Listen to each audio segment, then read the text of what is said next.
जेव्हा मनसुबे मजबूत असतात तेव्हा डोंगर देखील मातीच्या ढिगाऱ्यासारखा दिसतो. स्वतःचा विकास करणे हे पूर्णपणे स्वतःच्या मेहनतीवर आणि चिकाटीवर अवलंबून असते. भेटणं तर कधी होणार नाही, निदान आठवणीत जपण्याइतकं तरी लक्षात ठेवशील ना मला. काळ आणि वेळ कोणासाठीही थांबत नाही. नशिबाचे दार कधीच आपोआप उघडत नसते. मेहनत करून ते आपल्यालाच उघडावे लागतात. कोणावर रुसण्यापेक्षा आपल्या आयुष्यातील त्याचे महत्त्व कमी करा.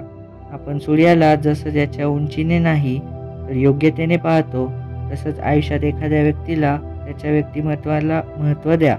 जेवढं एकट्याने संघर्ष कराल ना तेवढं ताकदवान राहाल. अजिबात कोणाच्या भरोश्यावर बसू नका. स्वतःची ढाल स्वतः व्हा आणि स्वतःच्या जोरावर तुमचे अस्तित्व उभं करा.